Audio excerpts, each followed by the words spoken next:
জানি না রাজকুমারীর সামনে ফুলকুমারীর সাথে কথা না বলে রানীমা ওকে নিয়ে কোথায় চলে গেল।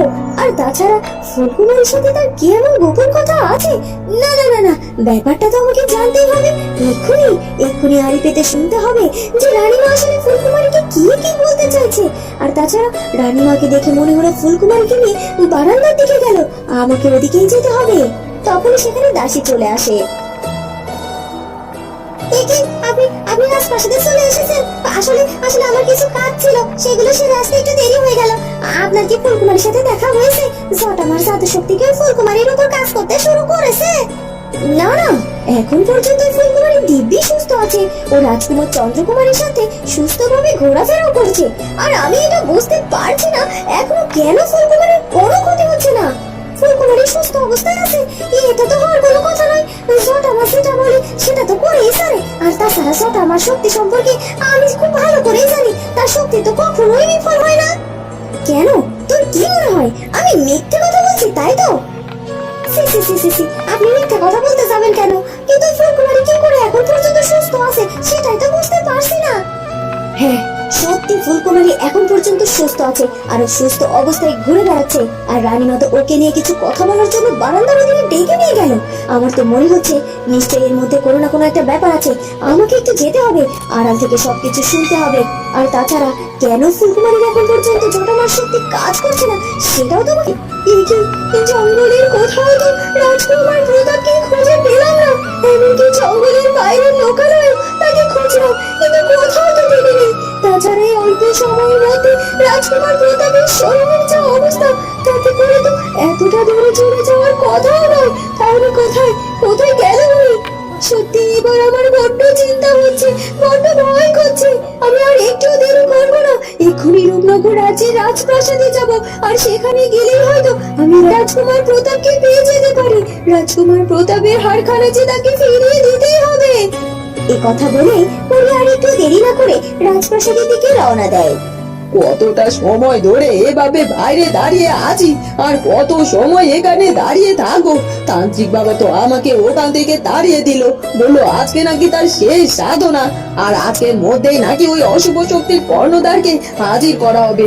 কিন্তু যদি কোনোভাবে ওই অশুভ শক্তির কর্ণধার এসে হাজির না হয়, তাহলে তো আমার সুমন আর কখনো কোনোদিনও মানুষের রূপে ফিরতে পারবে না। কিন্তু সে কতটা সময় ধরে আমি বাইরে দাঁড়িয়ে আছি, এখন পর্যন্ত তো আমি কোনো খবর পেলাম না। তার মানে কি তান্ত্রিক বাবা ডাকে ওই অশুভ শক্তির কর্ণধার সাড়া দেয়নি, আর আমার সুমন কি এখন ওই পেঁচা রূপে রয়েছে?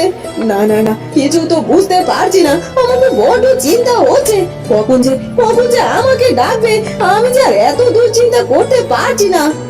আচ্ছা, আমি কি একটু ভেতরে গিয়ে উকি দিয়ে দেখবো যে ওই শুভ শক্তির কর্ণধারটা এসেছে কিনা? না না না না না, সেটা মোটেও করা যাবে না। এবারও যদি ওই অশুভ শক্তির কর্ণধার আমাকে দেখে নেয়, তাহলে তো মহা সর্বনাশ হয়ে যাবে। আমি কিছুতেই ভেতরে যাব না। সময় হলো এখানে ডেকে নিয়ে এসেছেন, কিন্তু উনি তো এখন পর্যন্ত আমাকে কিছু না বলে চুপচাপ এভাবে মন খারাপ করে দাঁড়িয়ে আছেন। কি হয়েছে কি হয়েছে কি ওনার কিছু তো বুঝতে পারছি না। সত্যি সত্যি এখন আমার বড্ড ভয় করছে। জানি না আজ আমাকে রানীমা কি বলতে এখানে ডেকে এনেছে। আর তাছাড়া ওনার এইভাবে চুপ থাকাটা যে আমার মোটেও ভালো লাগছে না। আমি এক কাজ করি, আমি বরং রানীমার সাথে কথা বলার চেষ্টা করি। রানীমা, আপনি আমাকে কিছু একটা বলার জন্য এখানে নিয়ে এসেছেন, কিন্তু আপনি তো আমাকে সেসবের কিছু না বলে এইভাবে চুপচাপ দাঁড়িয়ে আছেন। ফুলকুমারী, আমি বুঝতে পারছি না তোমাকে আমি এই কথা কি করে জিজ্ঞাসা করব। তারপরে যে আমাকে এটা জিজ্ঞাসা করতেই হবে। আচ্ছা ফুলকুমারী, সত্যি করে বলো তো, রাজকুমার চন্দ্রকুমার এবং রাজকুমার প্রতাপের মধ্যে কি তোমাকে নিয়ে কোনো ঝামেলা হয়েছে? এই কি রানীমা হঠাৎ করে আমাকে এই প্রশ্ন কেন করছেন? তার মানে কি প্রতাপের দিদিমা রানীমা কি সবকিছু বলে গেছে? এখন আমি কি জবাব দেবো রানীমাকে? আমি জানি ফুলকুমারী, তুমি নিশ্চয় আমার প্রশ্নের উত্তর দিতে চাইছো না, কিন্তু আমি তোমাকে অনুরোধ করছি, দয়া করে আমার এই প্রশ্নের উত্তর দাও। রাজকুমার প্রতাপের সাথে তোমার কি সম্পর্ক ছিল, আর কেন এবার রাজকুমার প্রতাপ এবং চন্দ্রকুমার ওদের দুজনের মধ্যকার বন্ধুত্বে ফাটল ধরলো এর জন্য? তাছাড়া তুমি না বলেছিলে রাজকুমার প্রতাপ যেখানে আছে ভালো আছে? কোথায় আছে রাজকুমার প্রতাপ বলো?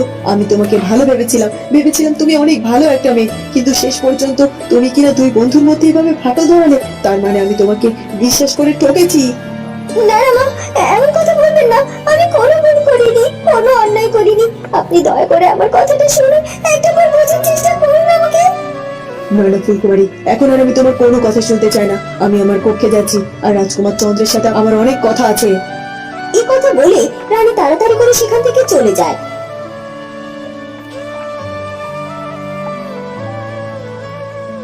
আর আড়াল থেকে দাসী আর উর্মিমালা সব কথা শোনে। এ কি দাসী, এ তো কেঁচো খুঁড়তে কেউটা বেড়ে এলো রে।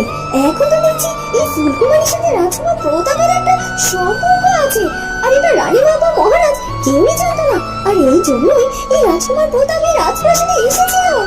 হ্যাঁ, আরে এই জন্যই তো প্রতাপ সারাক্ষণ ওই ফুলকুমারীর পিছে পিছে ঘুরঘুর করতো। আর তাছাড়া আমি এক প্রহরীর কাছ থেকে শুনেছি ওই রাজকুমারের সাথে নাকি ফুলকুমারী গভীর রাতে দুজনে একসাথে বারান্দায় দাঁড়িয়ে দাঁড়িয়ে চাঁদের আলো উপভোগ করেছে। শুধু তাই নয়, এটা নিয়ে নাকি রাজকুমার চন্দ্রকুমারের সাথে উর্মিমালার ঝামেলাও হয়েছিল। বাবা, তাই নাকি? সত্যি অনেক বড় একটা খবর পেলাম। আর তাছাড়া রানীমাকে দেখলি না, রানীমা কেমন ঘৃণা করে ফুলকুমারীর সাথে কথা বলছিল। আর এটা আমাদের জন্য অনেক বড় একটা সুযোগ। রানীমাকে আবার আমাদেরকে হাত করতে হবে, আর ওই ফুলকুমারীর উপর তার মনকে আরো বেশি পরিমাণে বেশি তুলতে হবে। কিন্তু একটা জিনিস ভাবছি আমি, যে জলে তান্ত্রিক অবশেষে তার যোগ্য সাধনার মাধ্যমে আবার অশুভ শক্তির কর্ণধারকে হাজির করতে সফল হয়। এই তো আপনি এসেছেন, আপনি হাজির হয়েছেন।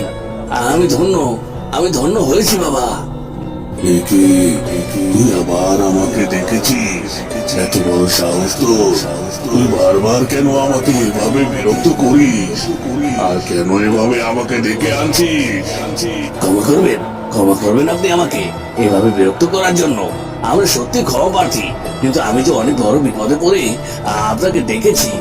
আপনি দয়া করে ওই সুমনকে তার আসল রূপ ফিরিয়ে দিন। ও আপনার শক্তির আরাধনা করে, ও না বুঝে একটু ভুল করে ফেলেছে, আর তাই বলছি ওকে ক্ষমা করে দিন। তান্ত্রিক, তুই আমার প্রিয় সাধক, আর তোর কথা আমি এবারের জন্য মেনে নিচ্ছি। ওকে আমি ওর আসল রূপ ফিরিয়ে দেব। তবে হ্যাঁ, ওকে যদি আর কখনো কোনোদিনও কোনো ভুল করে, তাহলে ওর এমন অবস্থা করবো যে ওকে সারা জীবন অনুতাপ করতে হবে। না, ও আর কোনো ভুল করবে না। আপনি দয়া করে ওকে ওর আসল রূপ ফিরিয়ে দিন। ঠিক আছে, আমি এক্ষুনি ওকে ওর আসল রূপ ফিরিয়ে দিচ্ছি। এই কথা বলে অশুভ শক্তির কর্ণধার সুমনের উপর শক্তি প্রয়োগ করে, আর সুমন আবারও তার আসল রূপে ফিরে আসে।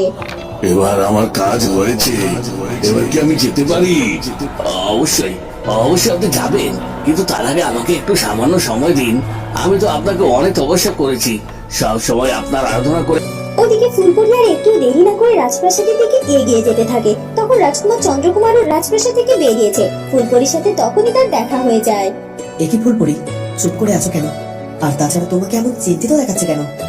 ও আচ্ছা, তাই আসলে আমিও আপনার কাছেই যাচ্ছিলাম, আসলে একটা ব্যাপারে খোঁজ জানার জন্য। আসলে রাজকুমার, একটা ঘটনা ঘটে গেছে। আমি ঘুমিয়েছিলাম, আর সকাল সকাল রাজকুমার প্রতাপ আমার কুটির থেকে কোথাও একটা চলে গিয়েছে। আমি ঘুম ভেঙে তাকে আর কোথাও খুঁজে পাইনি। জঙ্গল, লোকালয়ের কোনো জায়গা বাদ রাখিনি, কিন্তু সে কোথাও নেই। আমি তো ভেবেছিলাম সে নিশ্চয়ই রাজপ্রাসাদে এসেছে, কিন্তু এখন এখানেও যদি না আসে, তাহলে কোথায় গেল সে?